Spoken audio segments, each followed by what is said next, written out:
Yeah, yeah. I don't know, man. I'm just finna go. I'm just finna go. Um, yeah, I hit threes with no eyes. Threes from the ring, no lie. Cross my heart and I died. They don't wanna catch me outside. They see no wave, it's a tie. I couldn't take an L if I tried. Funny when I start trying to play around with them, they really start feeling my vibe. They can't reach where I'm trying to reside. Out of reach if I fall, I'ma die. What you high if I slip, I'ma glide.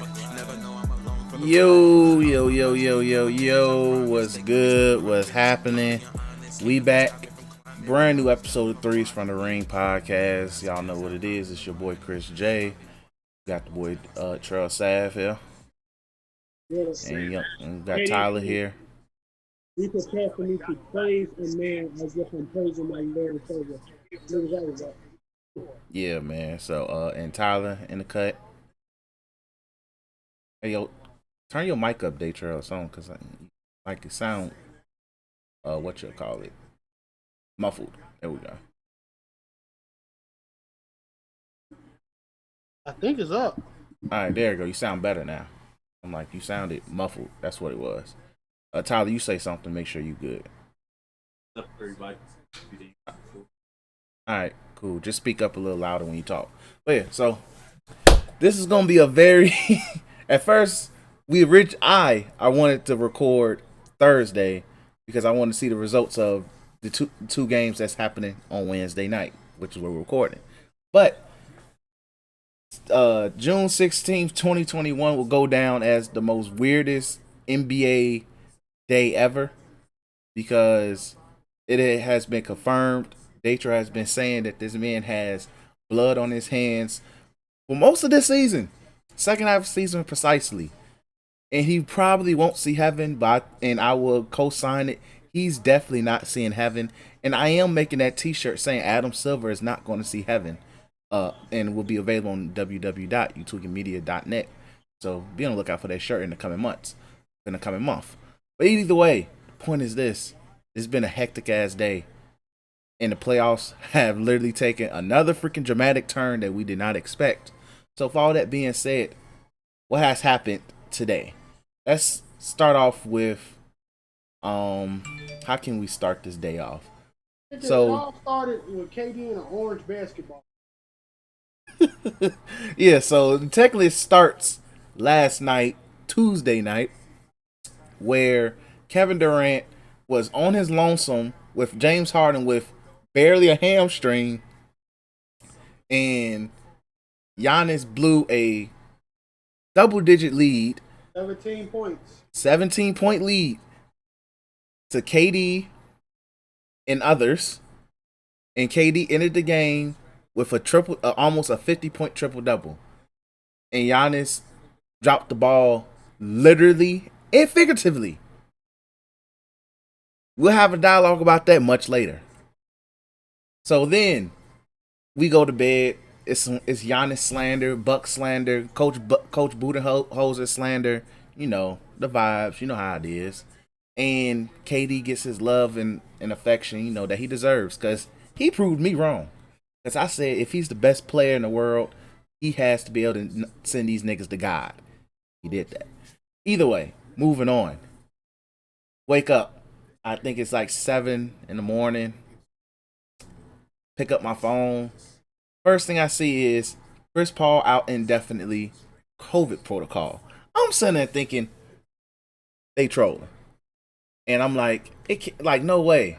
As I actually find a Bleacher Report that confirmed, yes, Chris Paul is on COVID protocol out indefinitely. So then you already see well, LeBron got away with it. Yes, but also you got to factor in this. And this was me. If he's out indefinitely, that means he probably tested positive because you don't put indefinite on if he's just a regular what you're calling. Plus, it's the playoffs. They probably would have just let that shit slide. He probably tested positive. I was the first to probably believe it. Later, it was confirmed that he tested positive. Moving on. Then, almost less than like an hour later, you learn that Kawhi Leonard is more than likely going to sit out for Game 5 tonight, Wednesday night. And then you sitting there like, oh, This is getting really fucking weird. Look, some people didn't even know Kawhi injured his knee at the end of Game 4, which he did during the final 6 minute, around the 6 minute, 5 minute mark of that fourth quarter where he injured his knee, and they kind of already had the game won at that point. I don't know if I was even in the fucking game. So, proceed. He was already in a bunch of chaos. Scott Brooks loses his job. Even though they said they couldn't come to terms on the contract, I feel like that was a fake firing. They said, get the fuck up out of here. And then we eventually learned that Kawhi may have an ACL injury. So now it's getting worse. And we're not even past the 12-hour mark of what happened between KD and to the point now we're learning that Kawhi Leonard may have an ACL injury. Then we learned that eventually Chris Paul did test positive for COVID, which I was right. And niggas was like, oh, okay, that's different. That's his fucking fault. And the question is, was he vaccinated or not? Some people say he was. Some people say he wasn't. Who knows? I don't care. Either way. Then we learn Stan Van Gundy gets fired. They say they part ways, but that nigga was fired. And reports saying that Brandon Ingram felt the type of way that he was playing Eric Bledsoe, and I'm not mad at him. I feel a type of way too. So, that is the culmination of basketball on June 16th, 2021. What did I miss? Mavericks part ways with and the Dallas Mavericks part ways with their GM of 30-something, well, not 30-something years, but I believe there's rumors that Luka's agent might take that spot. I say it's kind of rumors that Luka's agent might take it. But, hey, don't be surprised if Luka's agent takes that spot. Point is, it's been a hectic ass day in basketball, and in terms of everything else, Scott Brooks got fired. Yeah, I mentioned Scott Brooks got fired. Yeah, Got fired. Yeah, like coaches losing their jobs, GMs disappearing, and the tide of the NBA playoffs after literally a week keeps changing. Oh, and LeBron went on Twitter to. That goes back to what? That goes back to Kawhi's injury. Without saying his name. Said straight up, y'all should have listened to me at the beginning of the season. Playing, damn near 4 games in the same week, still having to practice and go work out, and damn near only having a day or so to fucking rest. That's the bad part about Bron's comment is that because that's not Kawhi. Like the only season hurt injuries hurted Bron, Jamal Murray, Kawhi. I mean, Bron, Jamal Murray, Harden, AD. And probably Donovan Mitchell, right? I'm the only people that really, really impacted. Rest of these niggas literally had just freak injuries on the court. Yeah, can't do nothing about those. Like you can't do anything about Kawhi getting a slight tear in his ACL. Nah, Kawhi was literally stopping on a dime. Boban, I mean not Boban. Joe Ingles ran into that nigga knee. They zoomed in. He ran when Kawhi stopped. Joe Ingles' kneecap ran or leg ran into his. Hey. Yeah, because you can't do it. It wasn't intentional in any way. Like we know that Joe Ingles, he didn't do that, things of that nature. But it's one of those situations where we know that this wasn't nobody. I wouldn't, as much as I love calling out Aldo Silva being a lizard person and shit like that. It's not his fault. Same thing like with the Kyrie injuries and shit like that. Yeah, like Kyrie legit just caught Giannis. That was a contact injury. He came down on Giannis' foot. So like Bron's comment is still right in terms of the wear and tear on the players. Like you got like 17 people out of the playoffs. Now if you talk about pure scheduling, then that's another situation where he's right. But he fought for the bubble to happen. And a lot of people don't agree, like, hey, the bubble should never happen either, and things of that nature. So, but him and Kawhi fought for that. So, it is what it is. I don't think Bron's comment holds that much weight unless you look at it in the media aspect of saying, Bron heel turn on the league, which is not going to happen. And I'm still going to make a call, going to tell him you want a top 10 draft pick, and the Lakers going to have a top 10 draft pick to trade off to somebody. So, it is what it is, bro. Now, if we go into other situations in terms of, like, coaching firing and shit like that, Now look, Scott Brooks, we was Scott kind Brooks of is saying gone. Scott Brooks deserved to get fired. Scott Brooks was gone. He couldn't do anything with that team for the X amount of years he was on it. Like Scott Brooks is there. Steve Van Gundy should have never been a coach of that team. You needed a more younger coach. You're like Dan Gilbert. I mean, not Dan Gilbert. David Griffin about to lose his job because that roster construction is horrible too. It's part of it was Van Gundy, but that roster construction was bad. Especially it's Rondo restricted free agent, and they pretty much can match anything that's put up for Rondo. If it's too much, I think they have a dollar amount they're willing to match, but you don't lose Lonzo when you got Zion. I say that as like you just keep somebody who can play make. I'd rather lose Ingram than Zion because you can find a number 2 guy for Zion, but you need somebody to play make and feed Zion. Who the fuck gonna feed him? Eric Bledsoe? Well, you can't get. You also get if you're gonna try to keep Lonzo, you gotta get rid of Eric Bledsoe's contract. Easy as hell to do it. It's not that easy. You can send him to Sacramento. They'll take him. Gee, why? I have fucking De'Aaron Fox. He's a dead contract. You just put him there. Come off the bench for you or some shit. He's a dead like a lot of people will talk about like, these contracts are or this and that. Once a player is that ass, you can ship it dead. That's like it's dead money. You can ship it to another team and you just take a player that they're just not going to use. Or you have to, or I call it what the Lakers did with trying to ship off Mozgov's contract. You got to attach something of value, and the Pelicans might have to attach a pick. And they got a plethora of them, huh? It's so many ways. It's so many. I don't know. This trophy. It's so many ways that you can get rid of contracts in this way. Like you can involve fucking OKC, and OKC got picks for the next. We will not be born. I mean, we will not still be on this earth by the time OKC get rid of these fucking picks. It is what it is. Our great grandchildren be watching basketball. So like we would not be here by the time they get rid of the picks. You can finesse Bledsoe contract so many ways. He's ass as a starting guard. You can't go past that. He's probably ass as the guard coming off your bench first. But he is a valuable piece for teams who probably need just that third nigga. Kind of like that. What if like Rondo was playing better than Reggie Jackson? That third person who can come in and probably generate something for you. And it's all the Hawks took the lead, by the way. It's a game of rotations and adjustments, so he can fit somebody, right? Don't be mad if you see him in a Chicago Bulls shirt. He can fit somebody. I'd be pissed, but no. Get rid of niggas that's ass on our team.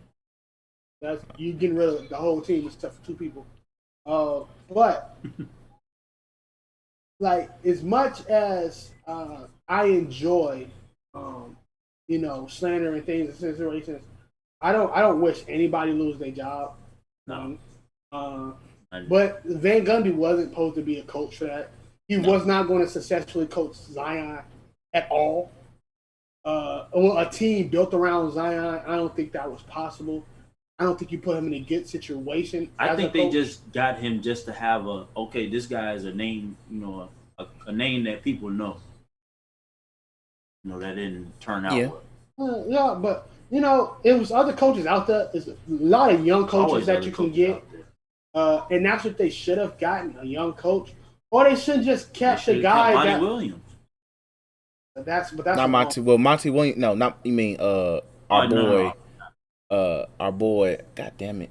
No, he wasn't winning. So you really wasn't can't, winning, of course. But yeah, you really can't do nothing about that one either. You know what I'm saying? Like it is what it is when it comes to that type of shit. You just keep you got a situation where you're not making the playoffs next year. As much as we love it, Zion averaged 27. Your main focus is to build a team around him for the year after that he can make a run. Even if you get into the play-in and don't make it, that's still a successful season for this team. But I looked at Zion, and the funny thing is he was a snub for all NBA because he averaged 27. He averaged 27. Like what? Yeah, his stat line was fucking good. Wasn't he pretty efficient too? Yeah, because he stayed in the paint. Zion is a very smart player, unlike a certain Greek nigga that we're gonna have to get to eventually. But Like Zion plays really fucking good. He's a smart player. He knows what he's supposed to do and don't do. Like he don't force shit, but he also has a skill set, which is really fucking impressive for his age. And he doesn't force his athleticism down our throat either. So that's that. Zion averaged 27 off 61% field goal percentage, which is amazing. 7 rebounds and 4 assists. Really Pretty good. damn good. Pretty damn good.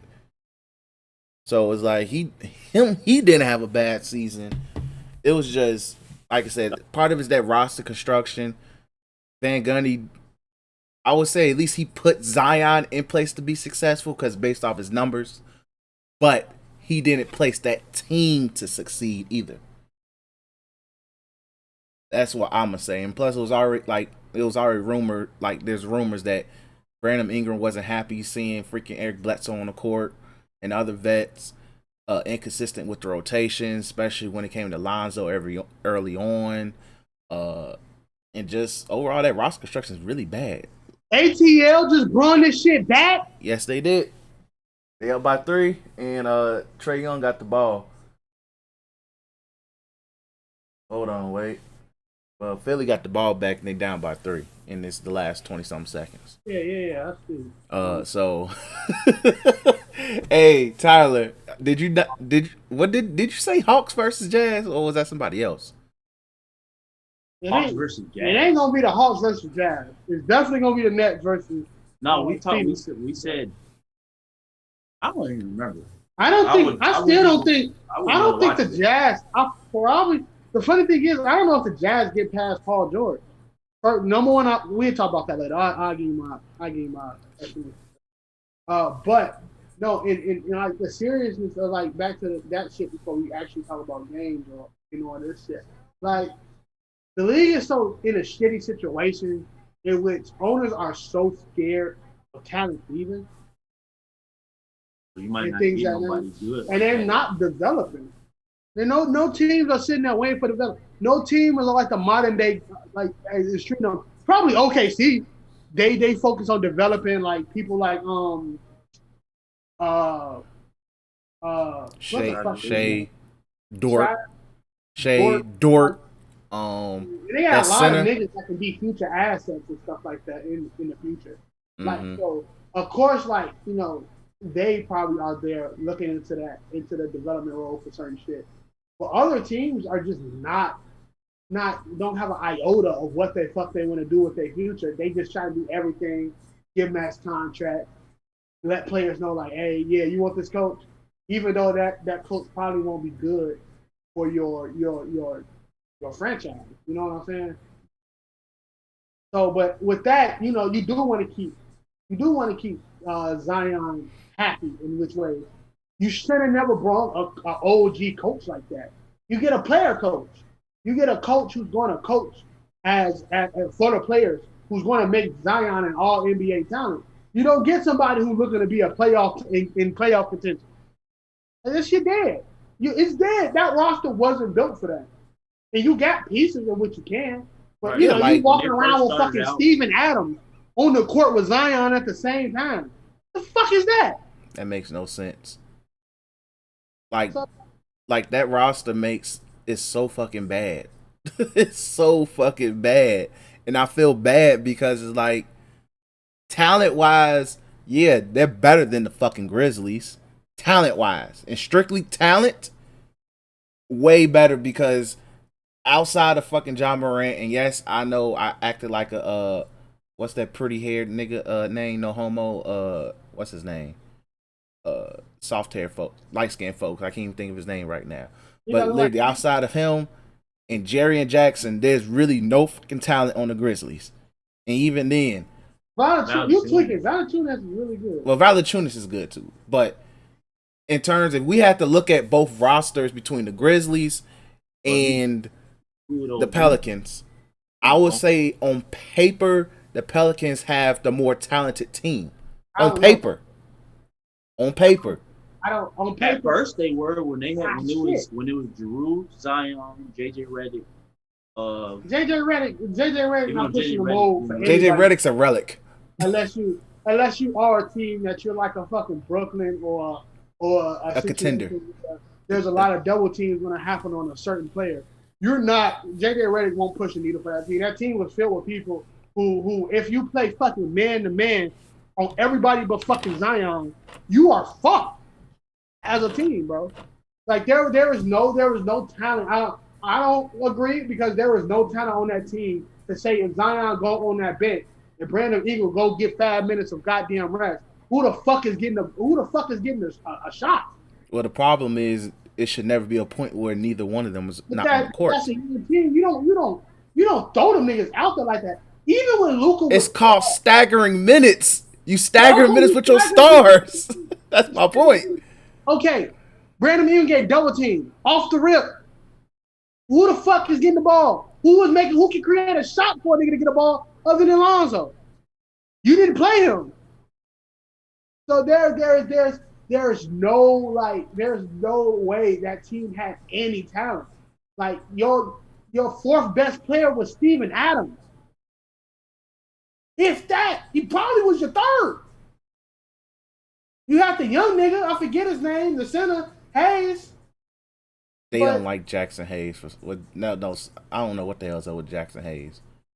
But like you don't like Josh Hart is a rotational god.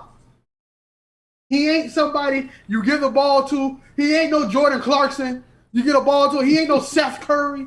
You get the ball to him off the bench. No. That nigga is like a fucking I don't even know, bro. He's not even Joe Harris valuable. Joe Harris play like ass right now, and I would still take Joe Harris over there. So as you look at that team constructed, I would take the Grizzlies 100 times more than that. Talent is a very, very hard thing to say. Of course, this game over. Zion at the end of the day is more talented than everybody on the Grizzly team times two most likely. That ain't what did that nigga say off of Paid in Full? That's not gonna get you them draws. Like it's not. That's not gonna get even. It's not gonna make niggas watch the game. Like you don't have that team was not built. David Griffin proves he can't build a fucking team, which is really fucking true. Probably can draft your ass off, but you can't build a team. You didn't build one around Bron. It's fucked up as it seems. Cleveland teams was low key lucky the East was low key young in them aspects. They young only got fucking 40, bro. And he did all that in the second half. Hey, Philly. They finna lose, bro. They remind me of the Bulls so much, bro, with these fucking mental No. Let me change this right now. Ben Simmons needs to be traded. There's no more Ben Simmons. That experiment is over. It's over. I don't care what nobody said. Ben Simmons not a star. He is a great player. He's not a star. Nowhere near it. That's the name of this episode. Ben Simmons not a star. Not a star. You put the Rick Ross voice on there. You just passed it to Danny Green in the last seconds. You put the Rick Ross voice on there. Say, I'm not a star. I don't even want the John version. You let Trae Young come into your house and send you to Atlanta. He's not a star. Who was primary defending him? Ben Simmons not a star. I don't care what nobody say. I love Ben Simmons' game. Who do I pick third on 2K every time we draft? Ben fucking Simmons. But it's a reason I'm picking third. Because I'm picking him in any other position, I might just fucking lose. So, like, I don't. Why is Harrison 4-4? That's a coaching problem. This nigga Doc not even about to have a chance to go 3-1. Nigga, you going 3-2 into Atlanta.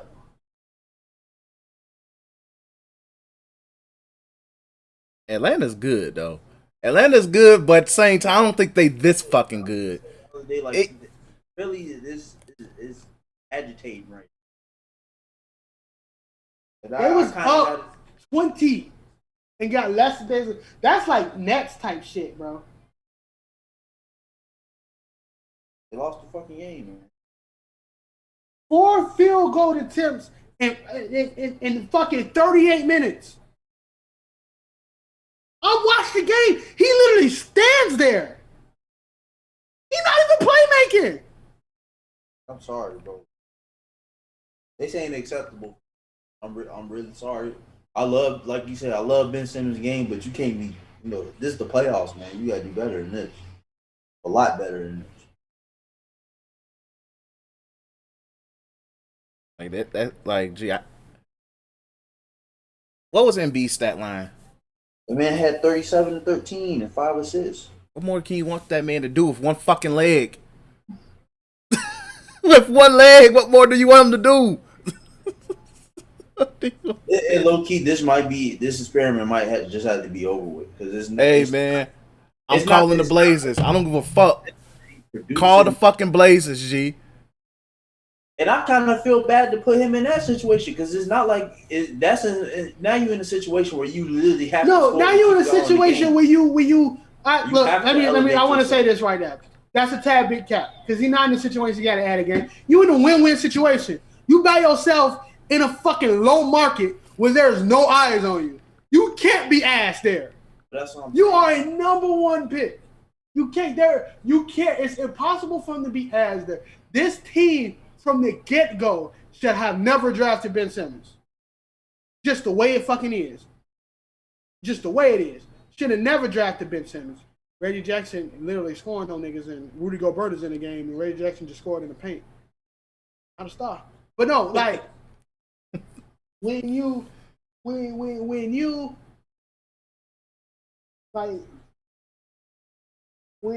look.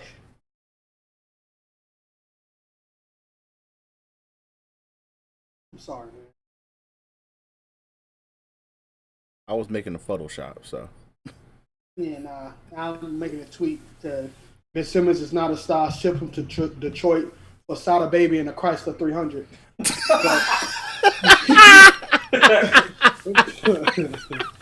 But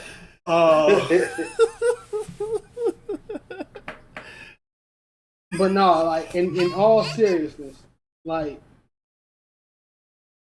he's a loser. At this moment in his career, he is. He all defensive. That's right. Pat Beverly made one too. So I don't want to hear that. Eric Bledsoe made all defensive team as well. I don't give a shit about that. When the fuck did he do that? Pat Beverly made one. What? No, not Patrick Beverly. Eric Bledsoe made one when Giannis first MVP. Yeah. Like he's not a star. I hate that we jump it over because I want to praise KD. But you should have never. Okay, drafted him. All right, I got this. But after you see the first year with these niggas, couple of years together, completely healthy. What this was last year. Well, last year don't count because Ben Simmons got hurt in the bubble. So the year before that and this year, you was able to see these two niggas together fully. Well, his rookie of the year season. Last season that Jimmy was there. The last season when Jimmy was there. And this year, they was with each other. Damn, Terrence Mann just fumbled. I didn't bet on any games, but I know if we betted on Ben Simmons getting less than fucking 10 points, I probably only would have won $2. And I bet it $3. Yeah, that's easy. That's an easy, like, hey, it's like when people literally bet that, hey, PJ Tucker going to get over 10 points. You're probably getting $500 if you put 5 in. It's like because he scored over 10. Like, it's one of those like no, like he's not a star, and he don't have a move. Him like Giannis has something that Ben Simmons don't, and that's just pure strength and aggression. He ain't got no moves. He actually plays either, aggressive. though. Like Giannis ain't got no moves. We can talk about that later. But Ben Simmons ain't got shit he can do but halfback dive as well, right? There's this out like again. I love Ben Simmons. I love his game. I love playmakers. I love people who just like me in real life. Rather see some people succeed more than yourself. You know, shit like that, bro. Like, but that team don't mesh well. Yeah, Tobias Harris plays ass. Every secondary player gonna have an ass time in the playoffs, bro. Kyrie had a game when he played bad. James Harden played horrible. Man, it was a hamstring. But James Harden played bad on the offensive end. Defensive end and fucking playmaker side, James Harden played really, really good. But he played bad on the offensive end. So that's okay if Tobias Harris had 4 points. He still made up for it with Steph Curry having 30. Yeah, Steph Curry freaking had a career night. You wasted the Steph Curry game. I think again. So he went off you trade him for Dame. But you're also about to give up fucking your best defender other than Ben Simmons, which is Thibault. Yeah. You're giving up Thibault, Ben Simmons, and some picks. You fucked. Even with Dame, you're an Eastern Conference team, most depth. That will probably be the third best duo in the league. No cap. Probably. Yeah. Like that. That's a situation where Top 5. It guaranteed top 5 off the top of my head. It guaranteed top 5 best duo if it was to happen. Yeah. So look at it. Look at it in this situation, man. Trade Ben Simmons. You keep Ben Simmons there, Amori. You lost another fucking job. Because he could have. Should have been on your team today. Yep. And you are in the Eastern Conference Finals waiting on niggas to come. What can Ben Simmons do that Harden can't? Because you can always replace defense. The thing is like, yeah, Ben Simmons is an all-level defender, but it's like you can replace. Defense is easy to replace. Who Trae Young was? But Trae Young surrounded by great defenders. Them niggas was ass. A good portion of them decent defenders. Boy Bond was 0 for 4. Oh, wait. I mean, before the niggas got hurt. Herder 0 for 7. Best players. I said defenders. You around good defenders? Who? Well, it was. John Collins wanted a max, and they said, all right, see you, buddy. Well, because John Collins is a different situation. Second best defender. He injured. He ain't coming back for the playoffs. Yeah, I know. That's what I said. That's what I said was. Getting dicked down by another African. So. But at the same time, everybody's going to get penetrated by Embiid. That's different.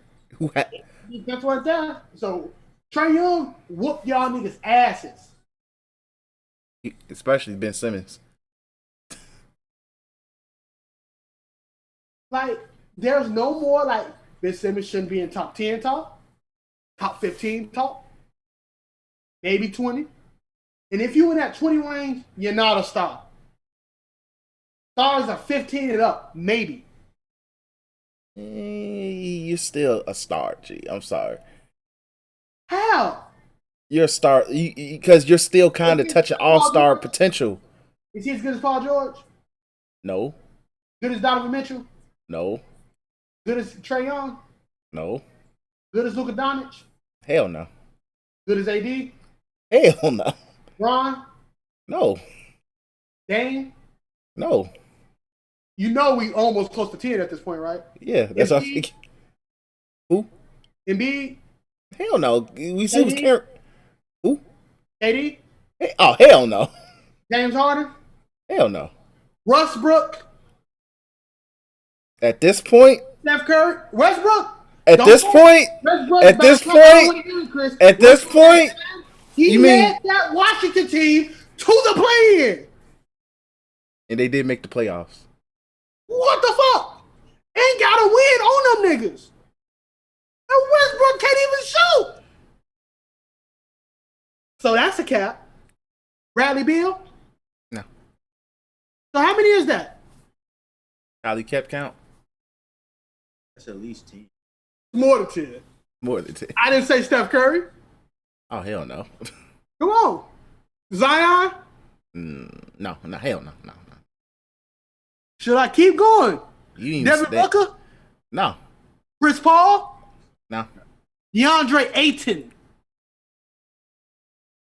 Equal. I would say they're equal. Guess what? Rudy fucking Gobert. What? Rudy does. I feel like Rudy does more offensively. Rudy does more offensively. He's 2020. That's why I say Rudy does more offensively, so I'll give Rudy the advantage. Better. Nikola Jokic? Hell no. Bro, that's more than fucking 15 players. He ain't a star. Yeah, so you just named 20 players who are stars. And you didn't even mention Giannis or Tatum. So that's my point. You can be a star and not be top 20. You're not. You can't be a star and you're not the second. But I'm not saying Ben Simmons is a star. That's my point. But no, because you said this is what you said. You can't be top 20 and not be a star. You mentioned 20 players. You can't be top 15 and you're not a star. But you didn't even within that top 15, you didn't even mention Giannis. You didn't mention Jason Tatum either. I'm saying, so this is what I mean. You can't be a star player in this league if you're the third piece. You are equivalent to KCP. The only team that can say that difference is fucking Brooklyn because of what they built. But you put each individual in them niggas on their own team, they will take that team to the playoffs, barring injury. Ben Simmons can't do that. He won't do that. You put Ben Simmons on any of these teams in the league, fuck it. You put him on Philly by himself right now. They are 8th seed at best, and that's because Tobias Harris. I don't want to hear it. He ain't a star. Stars develop their game. As much as you about to shit on Westbrook, did he not develop? Not Westbrook. Greek Freak, did he not develop? Yeah, he developed. He realized that strength is gonna. I don't got a move to save my life, so strength is gonna get me these MVPs. Develop. He ain't afraid to attempt more than fucking 4 field goals. In threes. Which, even though I'm tired of seeing that nigga shoot threes. His threes don't need to do it. There is come a time when you have to put the fandom for a nigga aside. In which I do. I've been doing that more and more. I fall in love with basketball. I become a lover of the game and not the players nor team. There's still players I will root for no matter fucking what. That's like KD, Bron, AD because he's from my city, so on. Ben Simmons is one of those players I will continuously root for the rest of his career. But he ain't a star. Australian Tony Allen. It's grit and grind. That's a second title for the show. Australian Tony Allen, bro. You can't beat this shit, before we move on to the next Eastern Conference series, is Philly done? I'm not gonna say yes. Is this over at 6 or can Philly take this? Will Philly take this to 7? Philly can't take it to 7 off of Joel Embiid. He's banged up. You needed to end this in Atlanta. The more you give that team the edge in that series, the more you lose in the long run. You are the better team. This happens in playoffs continuously. What's the least great team get that mojo going and be able to win at your spot? You lose. Few teams can come back from that shit unless you are a great. Kawhi Leonard, an all-time great, was able to get past that because that's what he is. Joel Embiid is not even 65%. He playing the way he is because he is an all-time great.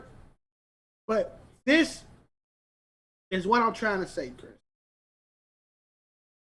When you have a person on your team that is considered the third best player, and you can't get any production out of him, especially while he's getting cooked on defense. This is different from Rudy Gobert and Giannis, in a sense.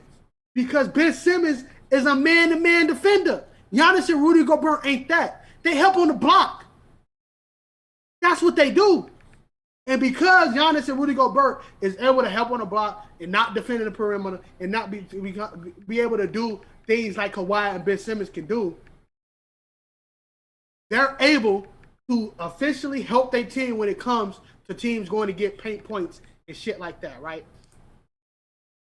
Now, the fact that Ben Simmons is a man-to-man defender, in which he's supposed to be able to guard 1 through 5. That's fucking cap. You can't give me a situation where he officially guarded a great 5.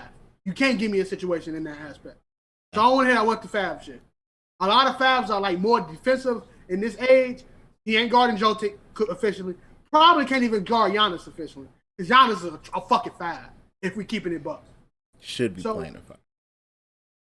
You can't give me that. That's money. Marquise Morris shot is so fucking good. Why his brother can't shoot that? Y'all twins.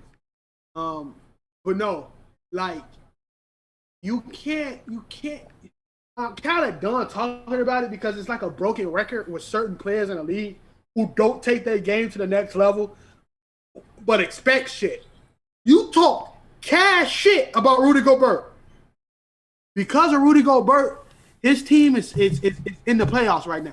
The only reason that LA is making is competitive and it's not even on cap because Donovan Mitchell not even 100%. That's the only reason. And they don't got Mike Conley. But if their team was 100%, well rested, all that type of shit, bro, LA would have been fucking done by now. They would have been done in 5. And that's no cap. And it's probably without Uncle. Kawhi would have had his 30 points per game. Ain't nobody else helping. That Utah Jazz team, as much as we like to shit on Utah as a state, because it is, that motherfucking team is built to fucking perfection for their star player and a star defensive player. I don't want to hear that shit. Like, so what Ben Simmons is doing on this court is not help winning a basketball game. They will never win a basketball game with Ben Simmons as their 3rd best player, as their 2nd best player. That team needs a legit shooter.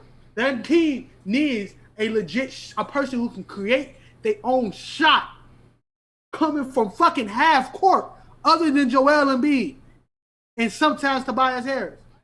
You need that team needs somebody that can control the offense with not just pace off a fast break and damming that shit to fucking Seth Curry.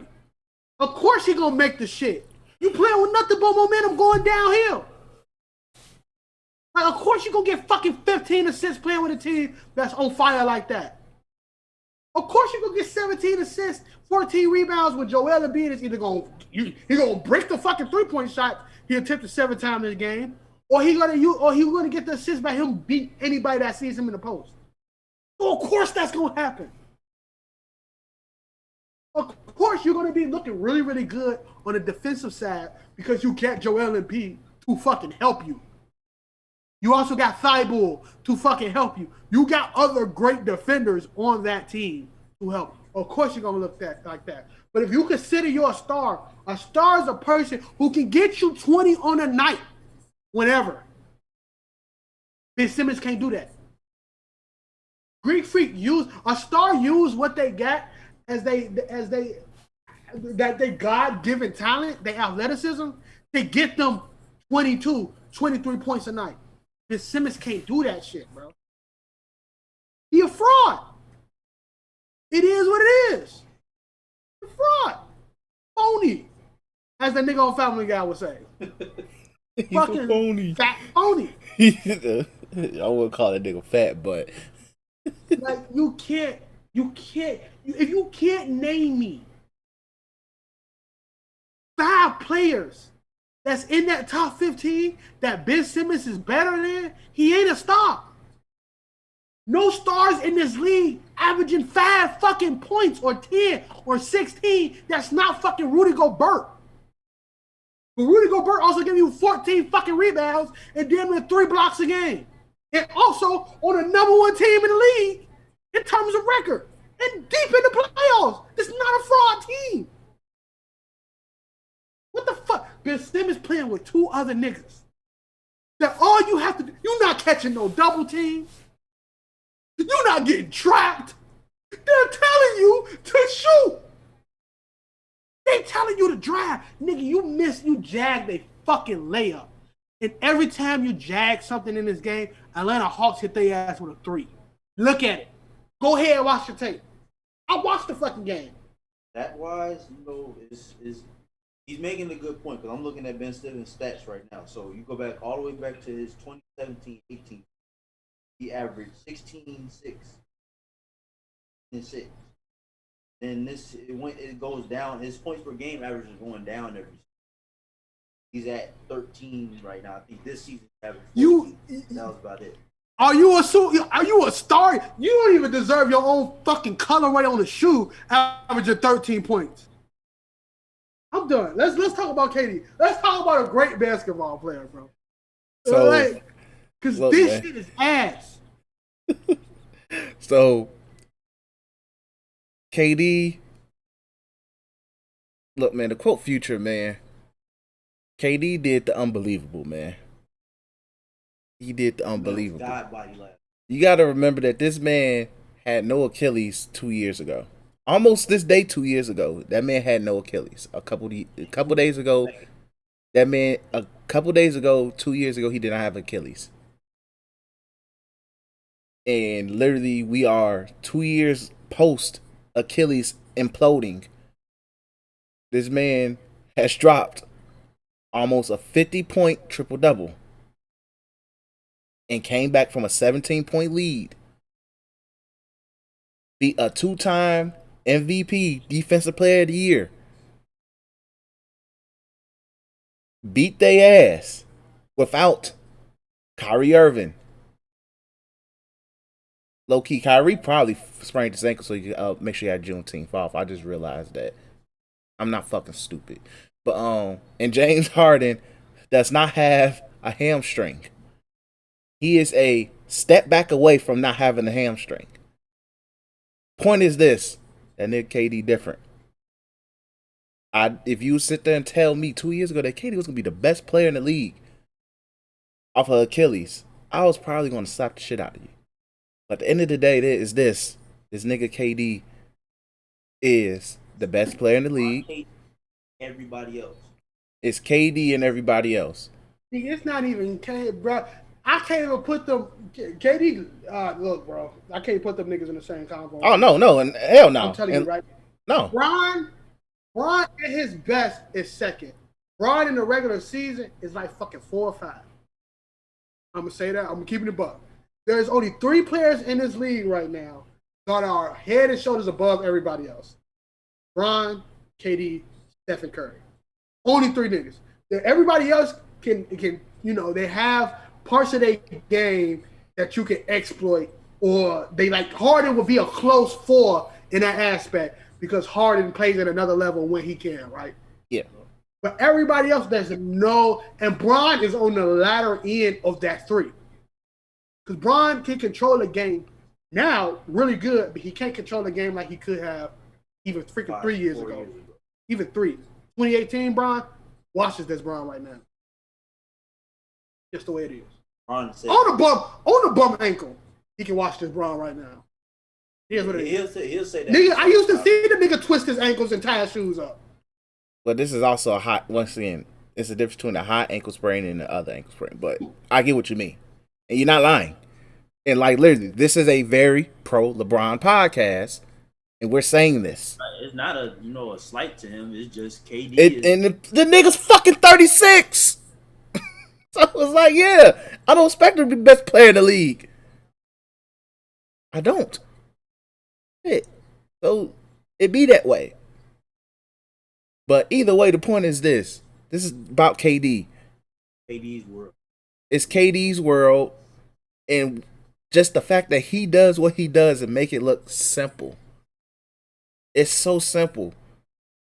It's like, it's crazy when you can legit watch this nigga literally be like, does his thing. He goes up to shoot that jumper. You like, oh man, that's going in. That's what I saw last night. Each time, especially once the Nets start making that run in the second half, I was like, ooh, there's nothing you can do to stop this man. You better score back. Nets didn't even want to score back. Oh, okay, you making KD's life easy because he's not missing. James Harden ain't trying to do shit. 26. 7-5. And that's, bro, he didn't even play even half of the games this season. If he would have played, I don't even know if games, this nigga played fucking 40. He probably would have averaged 30 for real, if he would have played all of his games. Like, there is a. So, like it's like a couple things I want to talk about in the playoffs before we fucking even think about wrestling. And it's like the Bucks game, and it's the Clippers right now, bro. Like, so, and it's like praise for the Clippers, actually. This Bucks game, the Bucks game plan, not only game plan, but the way they play basketball, as Charles Barkley would say, but I'm going to use a very, very derogative term, it's retarded. He say stupid, I say retarded. That's only because he worked with TNT. Exactly. He had he had to stop calling San Antonio women fat because TNT asked him not to. I guess some San Antonio woman working in that office. But no, like when you look, let me tell you something. When you look at the lineup for the Bucks, this is why Ty Lue is a better coach than Mike Budenholzer. Adjustment. This is a game of adjustment and runs and being a better coach when the time is needed. The way that Ty Lue adjusts, being down 0-2 is probably better than any fucking coach in the league. Down 0-2 to the Mavs, adjusting to the point when they win. Down 0-2 to the Utah Jazz, adjusting to the point when they tie this shit up. Adjustment. What is Mike Budenholzer adjusting? Shit. Because Brook Lopez is still on the fucking court. What is the reason you don't pay Bobby Portis? It was literally a point when what game was that he played where he was every time somebody was coming to the hole, he stopped them. Brook Lopez is over. And this is okay, look, let me say something. That didn't make sense. No. I can understand the Brook Lopez piece, right? Because I watched this game and because I knew they was gonna lose. Even when they was up 17, I knew they was gonna lose. It just wasn't sitting in my spirit, right? It didn't. I wasn't ready to slander Kevin Durant. Wasn't ready to do nothing. One, I'll probably never slander Kevin Durant because ain't no such thing as slander. Still had 30 that game. When they was down, I'm looking at the way they do it. They will pass it to the post with Brook. Brook will have Joe Harris on him, Brown on him, Harden on him. All mismatches. Mike fucking James on him. Guess what happened? He passes the ball out to somebody who bricked the fucking three. Who the fuck writes those schemes? That's the type of shit, Chris, that's the type of shit we play on 2K is because we know damn well that shot ain't going in the post. 2K post shots, we're like 0 for 1 million at this point. Unless you know how to finesse a hook shot, right? Well, but if you play on Hall of Fame, anything else, shit really not happening. But even in 2K, I will be able to make that shot. Nigga, if I was in Brook Lopez, I would say, fuck you, Giannis. I'm getting 30. They keep putting these niggas on me. Now, I will also say this. To the crowd saying that Giannis should be defending KD. You asking to slander Giannis next game. Giannis is going to get fucking cooked. Giannis is not a person who can guard the perimeter, especially at a player like KD. Like the best person to guard him is PJ Tucker. You got to, the way you stop KD and players like KD, Curry, and shit like that, who just give you fucking shots, even out of rhythm shots, you have to be an irritant. You just got to make them uncomfortable. You have to make them uncomfortable. You have to make them uncomfortable. Patrick Beverly and PJ Tucker will not be successful, but you are an irritant to the point that they probably shoot low 40%. Instead of giving your ass 58% or 70 or 60% from the field. All fucking jumpers. So, and then you play really good team defense. Now, there should have been no situation. I know you really can't double team that because you got to watch. Let Joe Harris kill me. Let Mike James kill me. Let you live with Green hitting 7 for 8 threes. You live with that. You live with it. You okay? He hit 7 for 8 threes. KD not about to hit them bitches though. And if so far, if the only two people you gotta stop is Green and KD, guess fucking what? That's easier to stop than a nigga that's on pace to hit 50 before the fucking second quarter end. Your team is so fucking stupid, bro, that you would rather have Giannis. James Harden told the defense, I got this. Once you hear that, you say, I'm about to bully this nigga. Because not only one, he disrespected my game. Not only two, he disrespected my fucking manhood. And not only three, he disrespected me. He disrespected my fucking kid. Because now my kid got a new fucking father. So he told this nigga, oh no, I got this. Nigga, you back that nigga down, and if they throw the double team, you pass out or draw a foul. Everybody else in the league can do that shit. But he don't want to get fouled because that nigga, him, Luka, and sometimes LeBron James at the free throw line, and I don't even want to bring up Ben Simmons, he just shit. Cannot hit a free throw to say like. Giannis is the only player, I think, in the league to get multiple 10-second fucking violations at the free throw line. You can fix that shit. You don't have to be a great free throw shooter. Bron is nowhere near a great free throw shooter. But I will tell you this. He going to be just like you on 2K. He going to hit one of them too. You might be down by 1 point or you might be up by 1 point. But he going to hit one of them too. And figure out a play to get the ball back. That's just the way it is. You can't do that. You're so fucking. It's like he's like a deer in the headlights, and he actually listened to Mike Budenholzer. Stop listening to this nigga. You are the star of this team. What the fuck do you tell me I can't guard? Even though you're gonna get kicked by Kevin Durant, my manhood is on the line. Don't matter. Why the fuck am I guarding Joe Harris? Like he's not even guarding fucking Green. It's bad, bro. It's fucking bad. He don't have any moves. And I love Giannis, bro. Y'all know this. I was saying he should be in top MVP contention. MVP contention. Guess what? That's regular season shit. Nigga, Jokic got an MVP. Now that nigga with his Serbian brothers looking for Devin Booker. That shit don't matter no more. This postseason shit different. You going against the greatest player in the world right now. There's no way you let him slut you out like that. And then you proceed. He slutted you out. And then you proceed to say, that's you the best player in the league. He took you to that donuts. I'm glad you brought that He up. bought you any donut that you wanted. He also walked with you on the lake. He skipped rocks with you down on the beach. You saw the skyline for downtown for the first time. You went to a mall. He got you a nice little t-shirt from the fucking Lego store. You walked up to American Girl. You told him about a story of how you never had one of them dolls. He thinking about it in the back of his head for the next anniversary. Then he took you home. He slutted you the fuck out and got you an Uber. There's no fucking way that you can tell me that you are a two-time MVP, Defensive Player of the Year, you in the ranks with Hakeem and Jordan, and you can't do shit.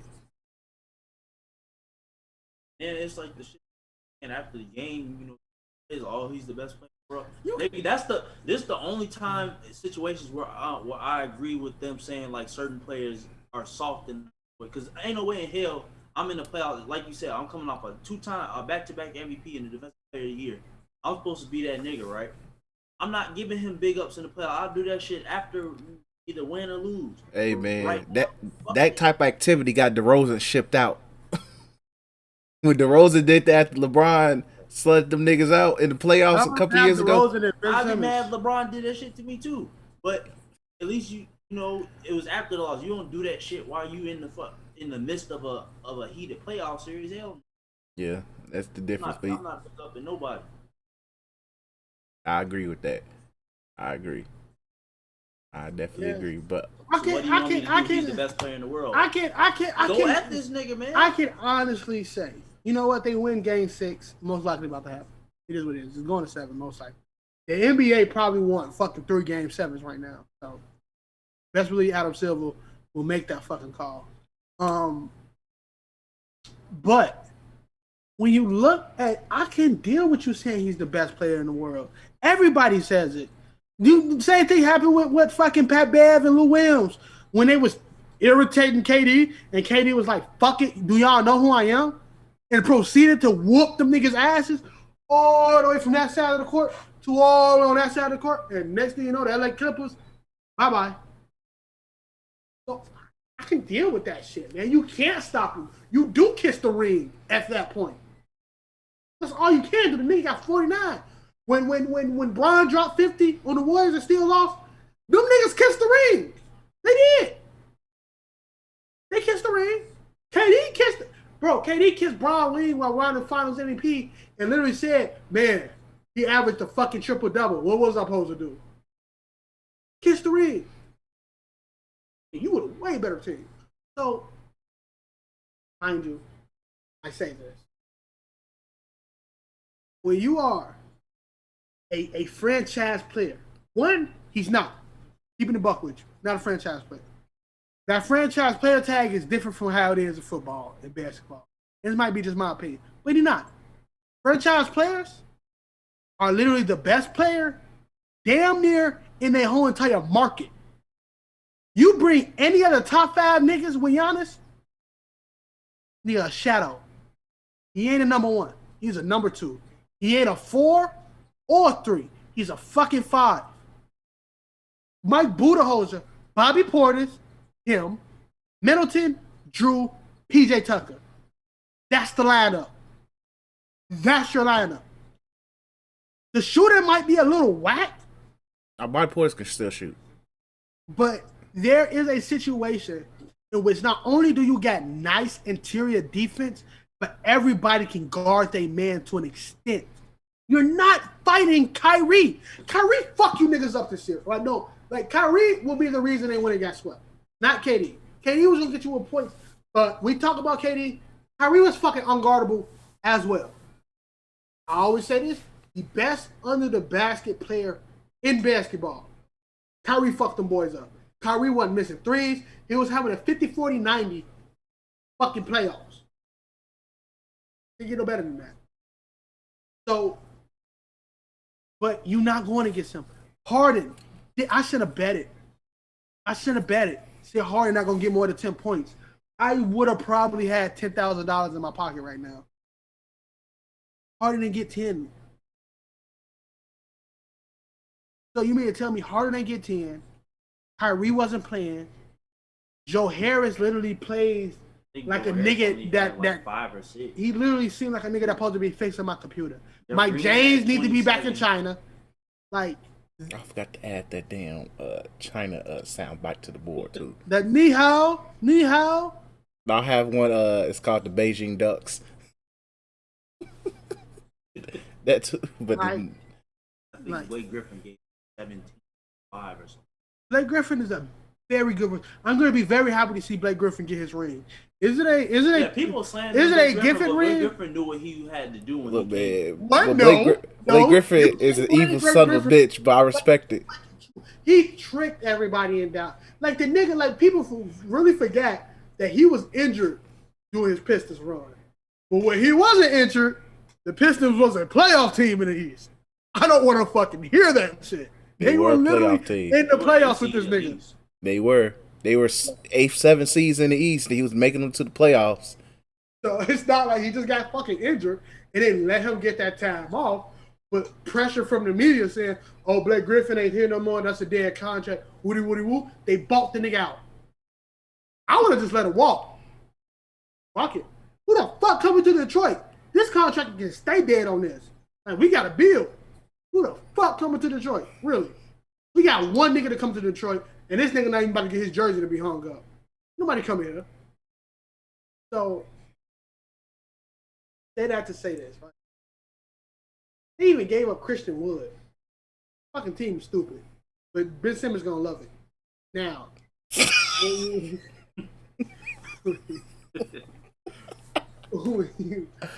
I just my last thing I gotta say is that you can't win a championship with few players as your number one.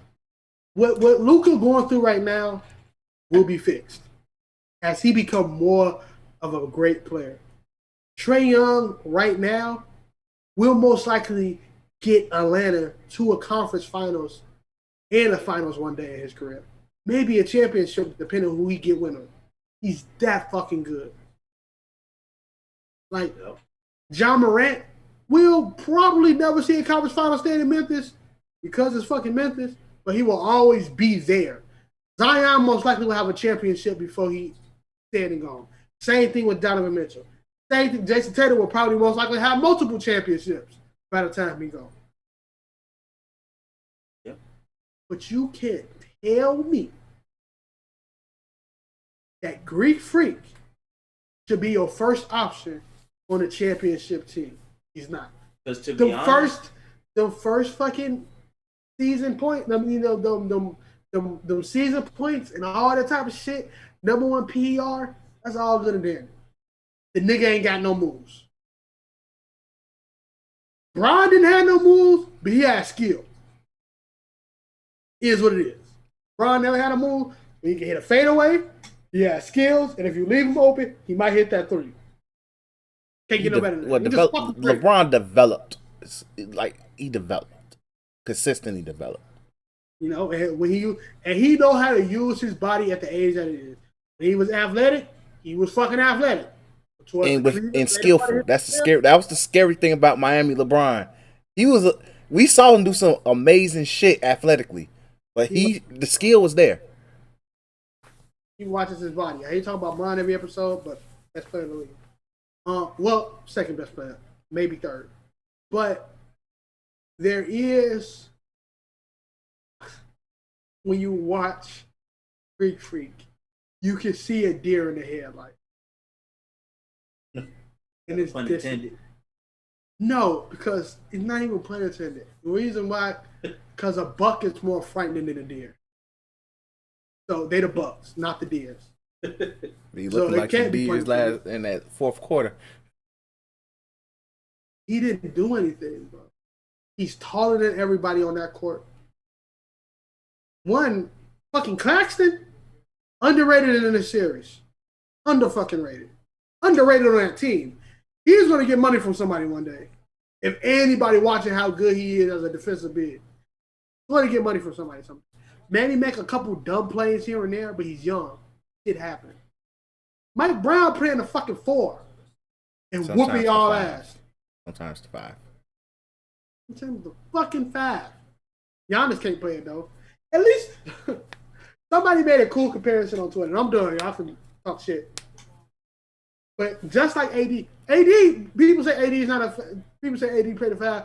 No, AD can't play the 5 because he's a 2 guard in a 7-foot body. His game ain't 5 worthy. Giannis is built as an athletic 5. All he had to do is literally catch lobs and play strong. Can't no other 5 in the league see him at that point. And play defense. Yeah, you might not average 30. Fuck it. Chris Middleton ain't saving you. That's another thing. I'm done, bro. All right. Look, man, so to wrap up my thoughts on this potential eventual into this series, because by the time this episode drops, the Nets might be in the second round. I mean, in the conference finals. But either way, I'm more disappointed in Giannis. The Bucks is the Bucks, G. It's like you had opportunity to literally, you had the momentum coming in, and then you dropped it. Just like how Giannis dropped the ball when Chris Middleton passed him a really great fucking pass. But different story for a different day. But you dropped it, literally. And I'm disappointed in Giannis because he could have done more. But at the same time, this has been my biggest critique of the Bucks. Is yes, Chris Middleton is your closer. Should he be your closer? No. I shouldn't see it. It bothers me seeing Chris Middleton try to go bucket to bucket with KD. Because after the first two, Jackson to get slapped in the mouth. at that point, KD is like, yo, I'm not about to let Chris Middleton go bucket to bucket with me in this shit. And he did. Drew Holiday had a chance to send James Harden to God, but Drew Holiday acting like Drew Holiday on my career team that I won a championship with the Pelicans, and where he literally decided to not be aggressive. And that's disappointing. Drew Holiday's still the money. I love Drew Holiday. I love everything he do for his community, that everything he played for. I love the way he's a great father, great fucking husband. Literally took time off in the league to make sure his wife was safe and secure when she was going through what she was going through. Drew Holiday is a great man. Fuck Drew Holiday. And ever since, he is stealing money. And I'm joking. Like I said, Drew Holiday, if you ever hear this, I'm joking, bro. I really appreciate you as a person. But you stole money from Milwaukee. And I'm always team ski mask. So do what you got to do. Black men get paid. Black men get He was paid. like, oh, he's there to guard Kyrie. Didn't happen. He's there to irritate Harden. Harden irritated himself with a fucking hammy. And God forbid, them times they switched him on KD. Fuck it. There's nothing you can do. He's 6'4", KD's 7 foot. Nothing you can do. But point is this: there's no business why nobody else on that Nets team should have had a reason to get hot unless his name was Kevin fucking Durant. Jeff Green had 24. Blake Griffin's got more than 10 points, which is an issue. Those situations shouldn't happen. And that's why I'm more disappointed. And I also, throughout this series, I'm really learning that this team, it's not that Mike Budenholzer is a bad coach. He's a bad coach in the sense of teaching intellect. Because they do some dumb shit. As a coach, there's some shit where you be like, that shouldn't happen. At all. Especially with the players you got. When Giannis had James Harden on, he shot that fucking fadeaway after James Harden said, I got this. Even though James Harden is a really good post defender. For some odd reason, he's a good post defender. Especially against Giannis. There's plenty of evidence. There's plenty of evidence. Against Giannis specifically, it's good as evidence. No. Great players do great things. That too. And That's great players it. do great things. That's just it. Like, great players do great things. Am I expecting Curry, who barely 6 feet, to do something in the post? Of course not. No, but it's enough Harden footage in the post where I'm like, Exactly. okay, he knows what to When he do. guarded Bron. It's times when he guarded, especially, it's multiple clips of him guarding fucking Greek Freak. There are multiple clips of him saying, I got this. But in terms of Giannis, though, I don't know. They probably lose game. I think he goes 7, but if they lose game 6, if they lose game 6, Mike Budenholzer got to go. I don't give a fuck. He got to go. I feel like he got to go regardless. But as I was saying, it's certain intellectual things, like as a coach, you're supposed to instill to your players, be like, don't do that. Please don't do that. And you don't see that with the Bucks. They are a good team offensively, but come playoff time, that shit is like a flickering light. It's like a flickering light when that offense is. And defensively, you're just getting by because you have some solid defenders in your starting lineup.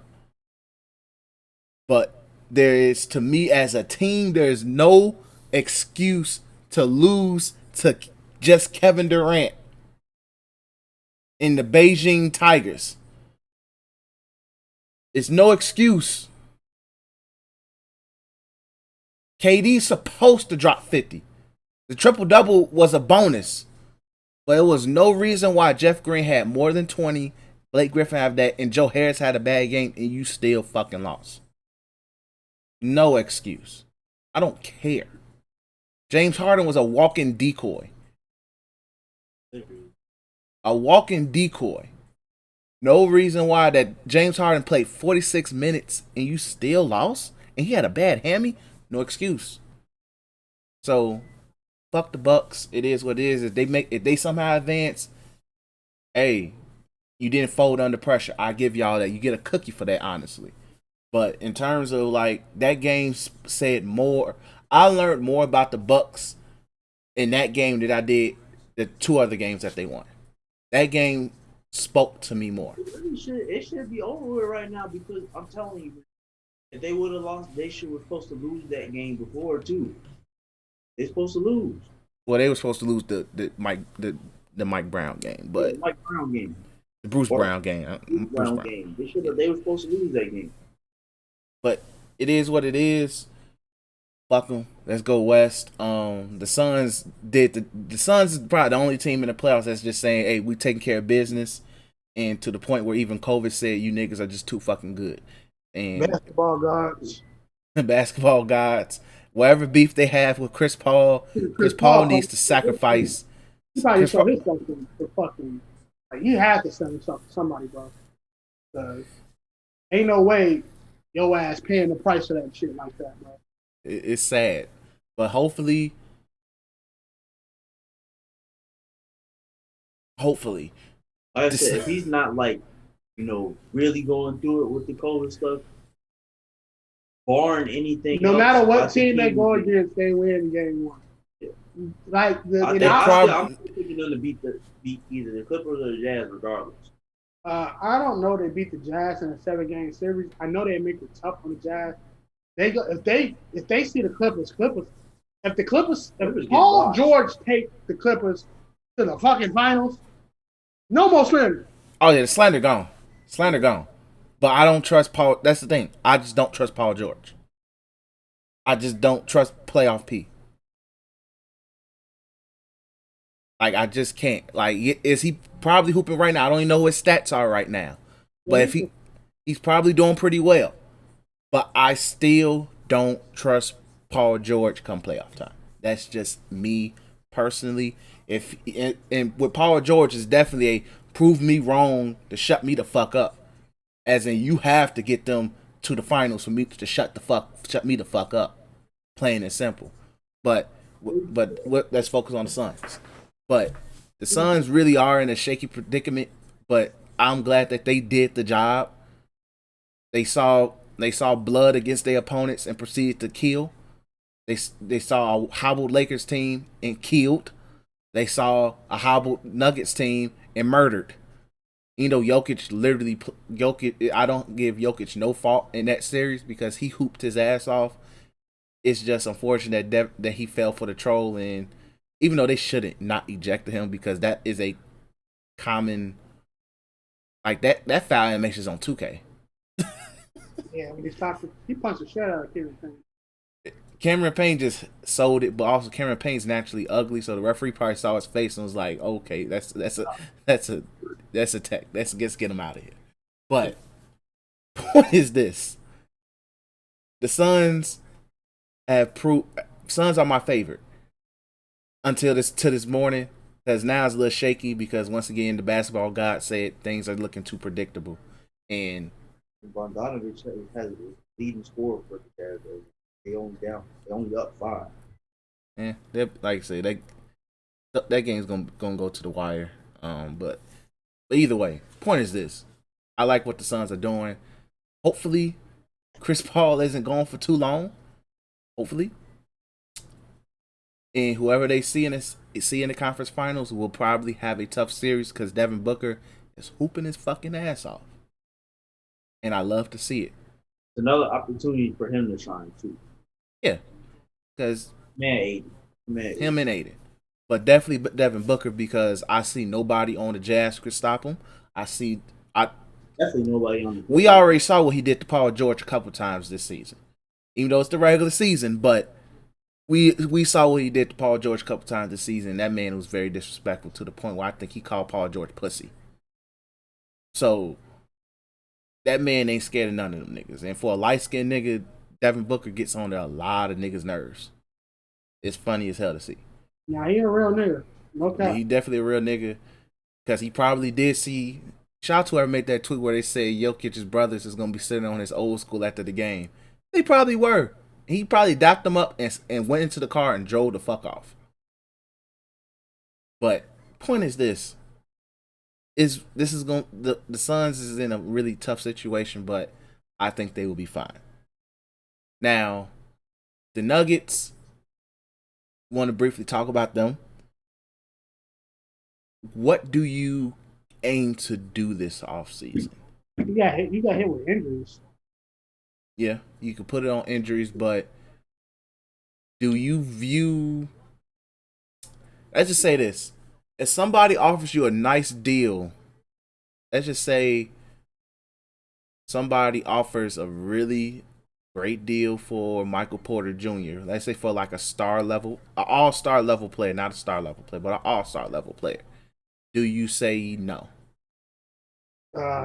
You say yeah, because that's the best case scenario. You don't kind of want to, you looking like a win now team. Jokic is one of the better players in the league. Say yeah, but there's no possible players. Like it's tough for me to think of a player. That's why I asked. There is none. You don't. There's nobody in the league right now who's not necessarily worth, but who can, Yeah. actually, But like, if just say the opportunity presented itself, that's more my that's why I can't really think of a who. But if the opportunity presented itself to, let's just say, Brown, maybe. yeah, like a Jaylen Brown type, Another like a nigga Jaylen Brown level player. Okay, a Jaylen Brown level player.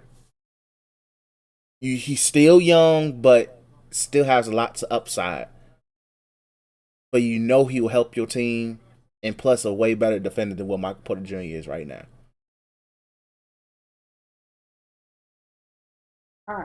Yes. Yeah, but that's money. I think it works. You strap your team up. You definitely giving picks away other than Michael Porter Jr.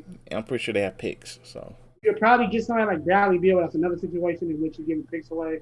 Like you're a team that can win a chip. The league has parity other than that one fucking team in the East. You're okay.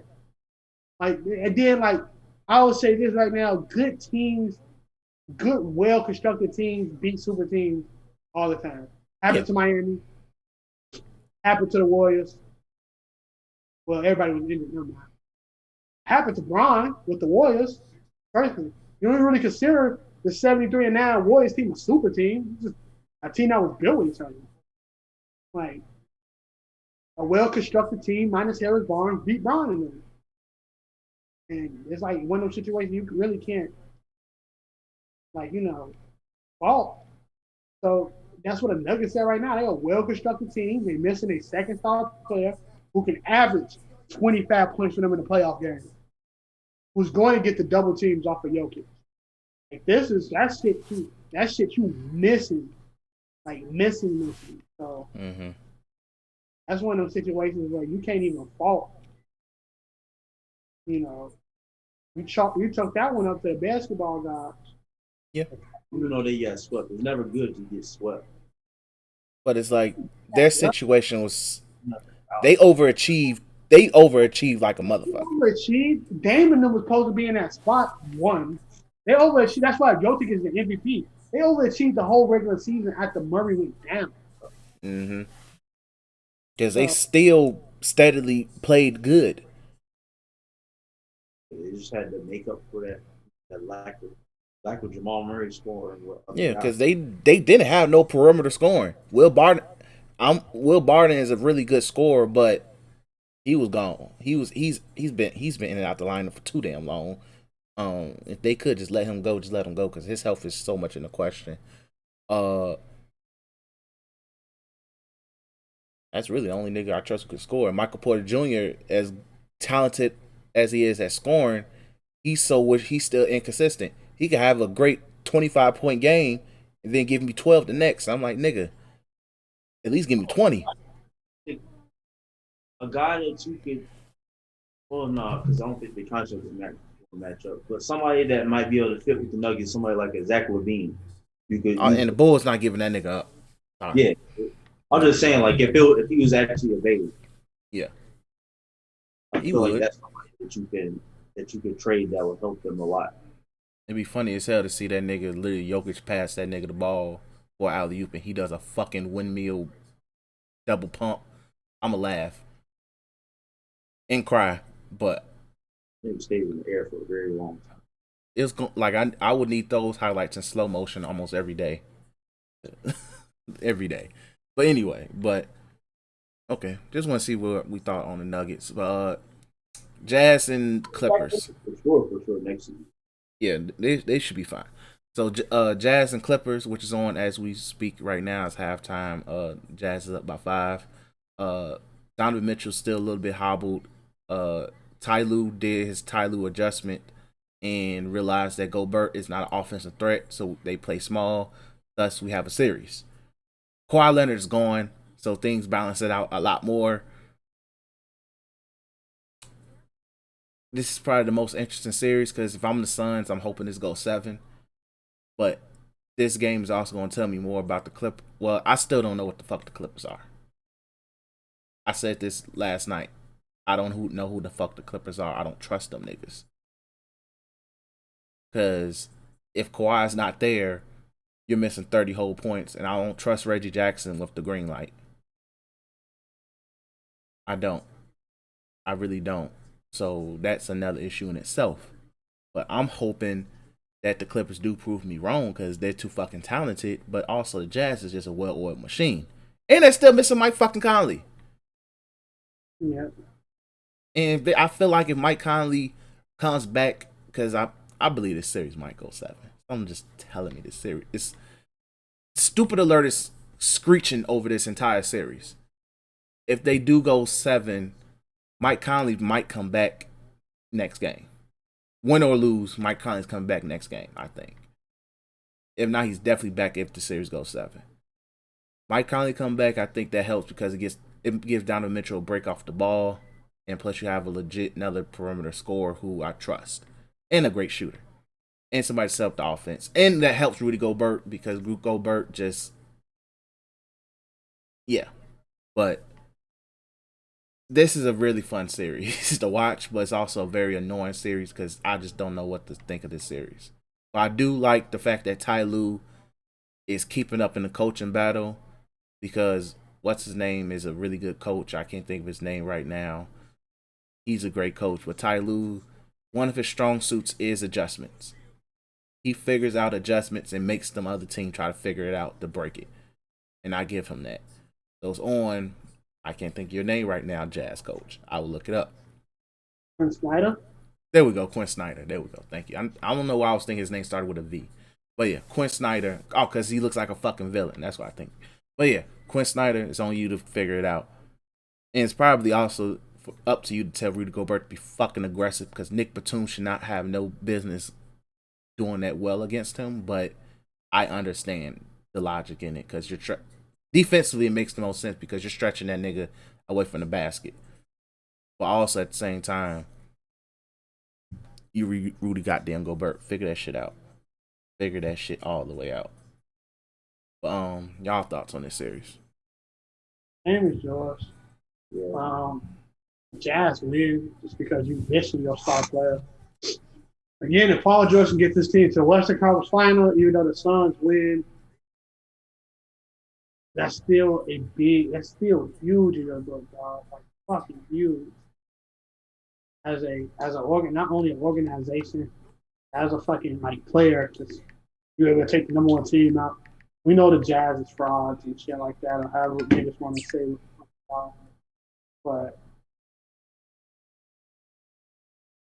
what the fuck happened to it? Yeah, it's pretty much the same thing. I mean, I kind of would rather the Clippers make it to the conference final just because I don't even want the possibility of the Jazz making the finals. I just don't like this team. I mean, they're a good team, but fuck the state of Utah. And they just happen to be there, so they got to get it. They on that side of my hate for that state. But I think the Jazz, I think they're good enough to finish them off, for sure. They should. And I'm looking at the stats right now. Donovan Mitchell only has 9 points. And it's not like he's just not really attempting. He's 3 for 5. But Jordan Clarkson has 14. And Donovan Mitchell might literally come alive in the second half, which might make or break this game. But we might have to accept the reality that Rudy Gobert might hoist up the Larry O'Brien trophy, and I might be sick, and it might be probably one of the most depressing episodes of this podcast ever. It might be. So just throwing that out there. I don't want to see that, but it's after the events of today is looking more and more possible, and it's sad, very much fucking sad. But yeah. So let's go ahead and move on. Before we move on to wrestling, thoughts on the All NBA teams? A lot of niggas got robbed. Yeah, there's a lot of dudes that got snubbed. Devin Booker is Devin one of Booker, them. like we said earlier, Zion probably got snubbed. I'm gonna name. Let me name. Let's go by the teams first. So All NBA first team: Steph, Luka, Giannis, Kawhi, Jokic. Any problems? Nope. Right, cool. Second team: Dame, Chris Paul, Julius Randle, LeBron, Embiid. Dame, Chris Paul, Julius Randle, LeBron, Embiid. That second team, Yeah. probably you take away Dame and Bron, put them on third team. Reason being said, Donovan Mitchell, number one team in the league. Also, you fucking with this nigga money by not putting him on the All NBA team. You literally fucked this nigga money up. That shit ain't cool. I'm trying to think who else. Devin Booker. Devin Booker, you fucked another nigga money. Had a really good season. Fuck with this nigga money, bro. How can you live with yourself? I think Devin Booker already has his. But he got the one from his rookie deal, correct? Oh yeah, so he's looking for his veteran supermax. Yeah. Well, he still got. I think he still got time. I think he got like another three more years till. But his contract say how many All you only got to get one All NBA? I think all it takes is They one. already fuck with his All Star shit. Yeah, they already do with that. So I get what you mean. Oh, another team, Jason Tatum, you fucked him over. I don't think Jason Tatum played enough games.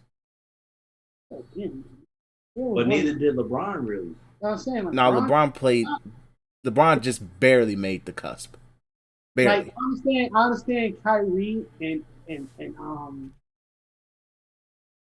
your boy Bradley Beal. yeah, but no Bradley Beal I don't think should have been first team. I mean third team. I don't think Bradley Beal should have been in it. I'm just saying like you barely. I have more of an issue with Jimmy being in. And Jimmy definitely stole Jason Tatum's money. That's definitely. Jimmy had probably extremely abysmal season and somehow got in. That's to me that's the more triggering is Jimmy. Like I'm not mad at like I honestly agree with you saying LeBron should be 13. That's just me, but I'm not mad at him being second team because it's like, hey, it is what it is. But Jimmy is probably the biggest criminal here. Absolutely. And since he's listed as a forward for some dumbass reason, that is Jason Tatum's or somebody else's. And also, technically, Paul George played a lot of goddamn shooting guard this year. He's listed as a shooting guard now, I believe. He's listed as a fucking shooting guard right now. So, he's not a forward. Because the Y is the forward for this. Yeah. So that's a different story for a different day. But okay. But yeah, Jimmy's biggest criminal. But I do agree, Donovan Mitchell. I probably would have put Donovan Mitchell over Bradley Beal. Definitely, he was the number one team in the league. But also, do you take Kyrie off of Devin Booker? No, Kyrie didn't play no game. Yeah, that was for sure. That was another one. It's like I think Kyrie was good. We all know that. But he didn't play. How many games did Kyrie play this year? I just want to be sure because it's like it's just each time you missed a game it was a huge spectacle. So I'm trying to think to be sure. He played 54 out of 72. That's about right. 54 out of 72. That's respectable. Because how many games Jimmy played? Hold on. No, he didn't. No. He didn't have better stats. Trey Young. There we go. That's who it was. Chris Paul should not have an All NBA. Now, I don't care what the fuck leadership you did for that team. Should not be All NBA. I give you that. Trey Young led another team in the East. His fucking second year in the league to a playoff season, and now about to lead his team to a conference final almost. While averaging 25, 4, and 10 for the regular season. Well, close to 10. Not 10 exactly, but close. So what's all again? So just for people that don't know, because sometimes I kind of forget. What's all the criteria that you need to make an All NBA? Be a good fucking player. Good. Be fucking great. All NBA should literally be the top 15 players in the league. Yeah. They don't care. But they won't do that because they gotta, Kind of. They for some reason they always do factor team success, but to I'm me, not gonna lie, I kind of think they put Bradley Beal in there because he didn't have a bad season. He played good. He was second leading in score. Like, fuck what? But I feel like I honestly feel like they put him on there because they felt bad for him in his situation. But Russ did most of the grunt work. Right, and Russ shouldn't be on there neither. Like, I don't like you let the fucking playing tournament in the fucking East, dog. What did you do? I feel like they just keep it real. Like, what did you do? Yeah, I felt like Bradley Beal missed a lot of games too, especially towards the end of the year. How many games did he play? Bro. Like, even at your best, he played more than Kyrie. Just putting it in there because they did this. Because Steph was right there. Steph was all that nigga did was pose for a fucking photo shoot, bro. Like, that's it. All he did was pose, get Bradley Beal out of Washington. That's all he was posing for. Like, come on. You did not have a better season than Jason Tatum. Points aside, you didn't. Yo, who the fuck calls this nigga Dr. Dre? At one point, that he helped to get them back up there. That's one of his nicknames on Basketball Reference? Yes, Dr. Dre. Who calls this man Dr. Dre? High school shit. They call it who that? They call Bradley Beal Dr. Dre. Yeah. Yeah. Anyway, so that's the first team shit. Let's go ahead and talk about wrestling. Tyler, talk about NXT. Takeover. Did we talk about Takeover? No. We didn't, but we could quickly breeze through it. All right, so LA Knight won the $1 Million Championship ladder match. I actually had to go back and rewatch that match though because I missed it because I was on the way home. By the time I got here, I was damn near at the second to last match. The LA Knight won the $1 Million Championship ladder match. Bronson Reed and MSK, they retained in the 6-man tag, winner take all match. That was pretty good. Raquel Gonzalez beat what's shorty name? Zia Lee in a pretty decent. You mixed up Raquel and not Raquel. The other Mercedes Martinez. Martinez, some shit like that. Mercedes Martinez. I doubt if it's that one. Something. But I know her name's Mercedes. They had a pretty decent match as well.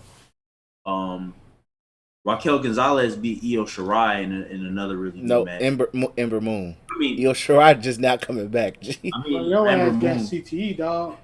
Your ass. I've been tired all this week, got bro. That Chris Benoit flaring up. That's that Ridge cheese, man. I gotta quit eating that shit, man. He had a pretty good match. I'm hoping. Did we ever figure what was Shotzi Blackheart's injury? Well, fucking know her ass take the wildest bumps in the. I don't know. She's okay now. It seems. I don't know. You gotta be careful with her with that too. But I think once she comes back, I think they probably get the tag team titles back. What was the other match?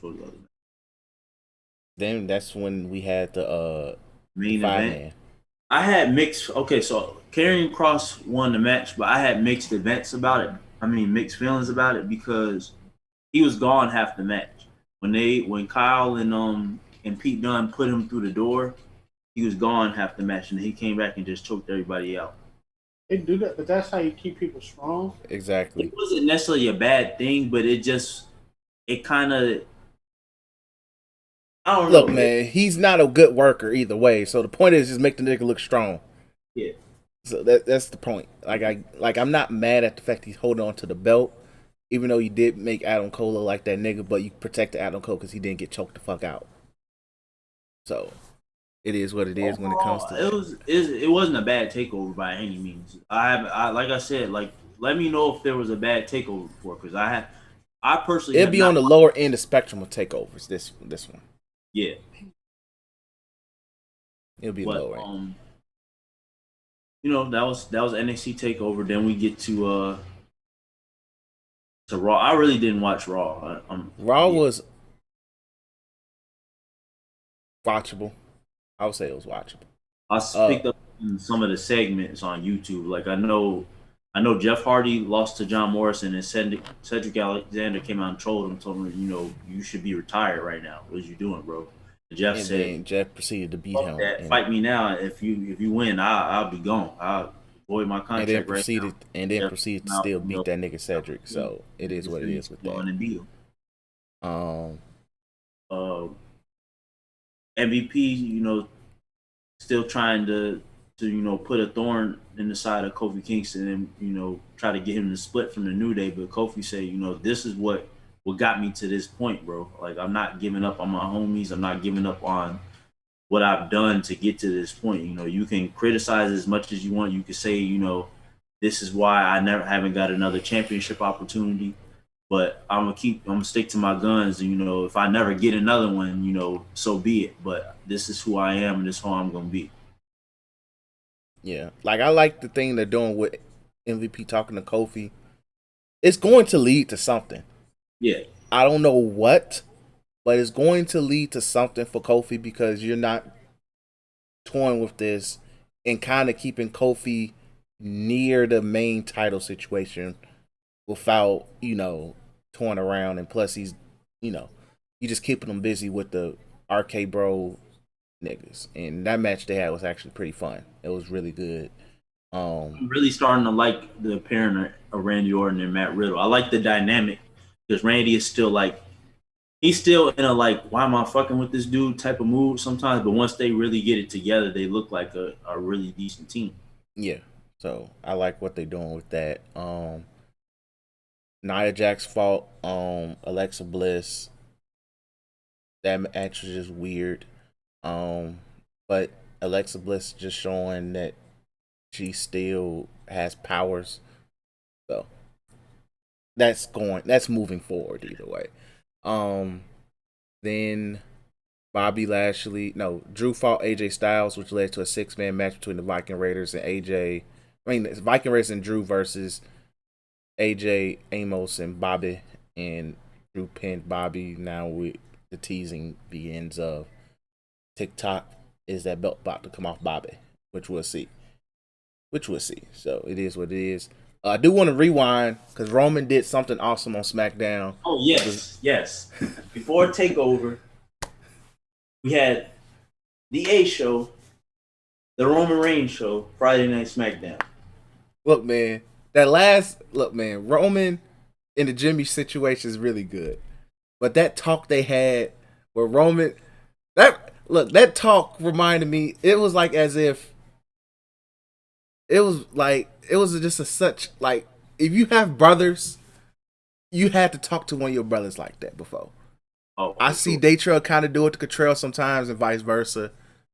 Where he's just like, look, I don't want to fight you, but nigga, you tweaking. But we gotta fight. That talk was funny as hell, but it's also very real. Very fucking real. Yep.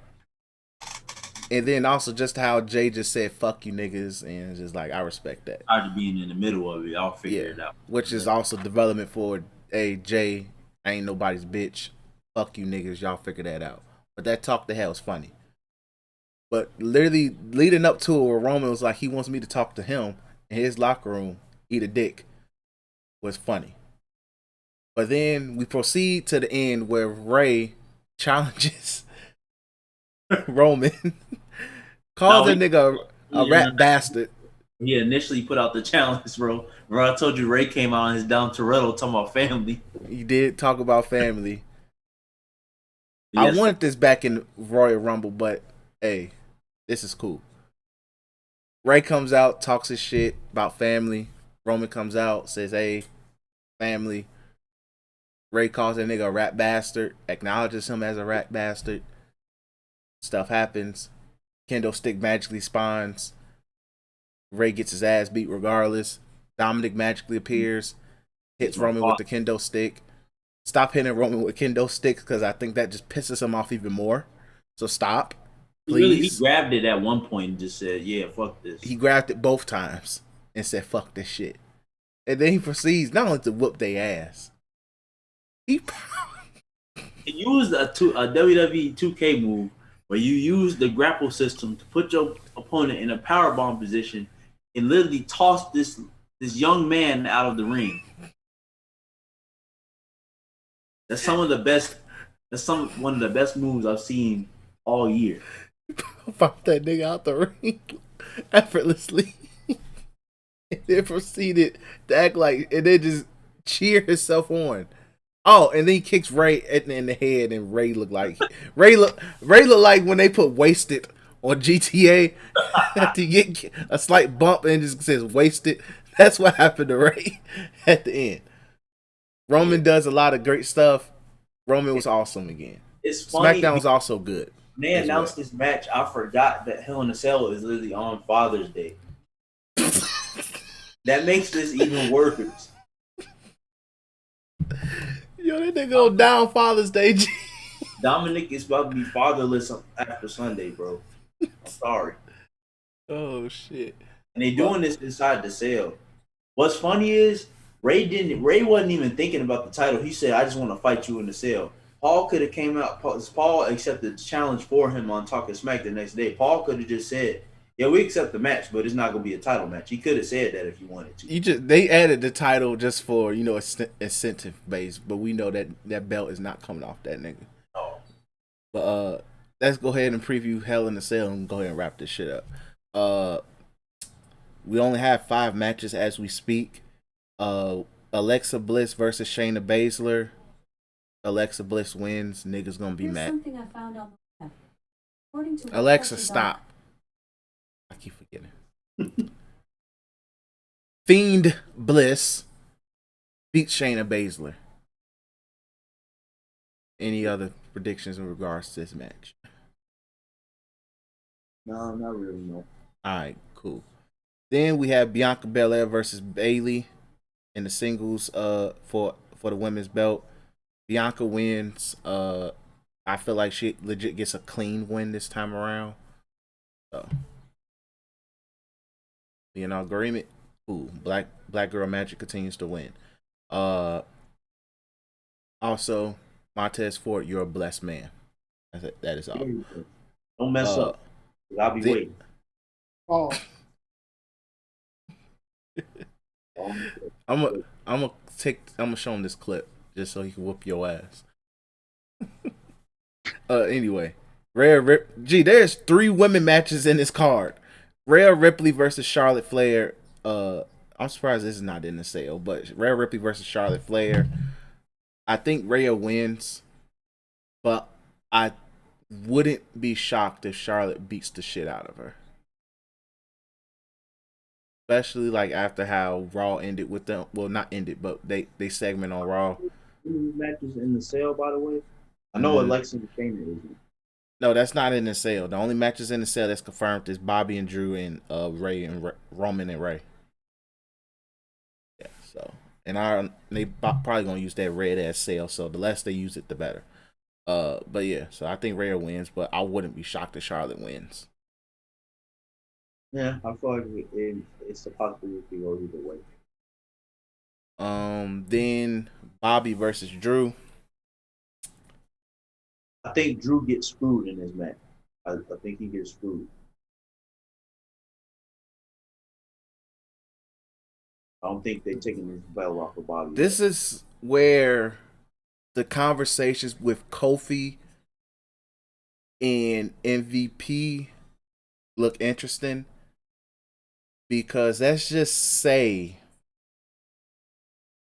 Kofi gets involved and costs Drew the title shot, because that's just it might look heel like, but if you look at how the New Day dynamics have been, they've been teeter tottering in some aspects. In some aspects, since Mania, it's just on some like, hey, but Kofi takes Drew out to ensure he gets his title shot that he deserves. And it wouldn't even make it. Don't even have to necessarily be on some heel stuff. It could be just like, do you understand me now? Like, I'm not just somebody you could just, I, I can be played with. Like, I'm serious about Yeah, this. that's what I mean. Basically, I'll be like, if I want a title shot, I could take it. Exactly. And if you because this is the last chance thing, kind of gives Drew the advantage. But let's just say you want to take Drew out the fucking title picture altogether. This is where you kind of shake the table a little bit. Yeah, I feel like but that also might get him out of the title picture anyway. Yeah, but also I wouldn't be shocked if Drew wins, because when they do these last chance things, the face tends to win these matches. And plus, they probably want to have Drew have his win against Brock, because Brock is back on the active roster on the official WWE page. They might want to have Drew have his W against Brock in front of the fans. But I also just don't want to see Drew win that belt again again. At least not yet.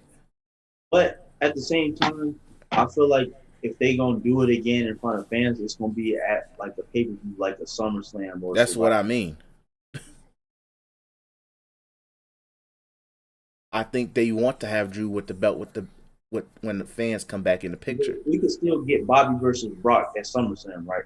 Brock wins the belt, and that can set up, because after that, the last chance thing only stands for as long as Bobby has the belt. So, that changes after that. Yeah, depends what they want to do. Yeah, it's a couple of opportunities. Other opportunity, the funniest opportunity is Drew getting screwed by Jinder and them boys. That is what I hope they kind of do. That would be hilarious. But Jinder Mahal has been on. That has been a signal of Jinder Mahal being on TV. So I don't believe nothing in that. And then we have Roman versus Ray. This is just gonna be a brutality, and I'm just gonna enjoy it for what it is. Especially I'm gonna take that man's mask. That will be hilarious. You gonna rip that mask off of his face. That would be hilarious, but I just want him to choke both him and Dominic at the same time. I think Dominic is getting thrown off the cell. I think he gets thrown off.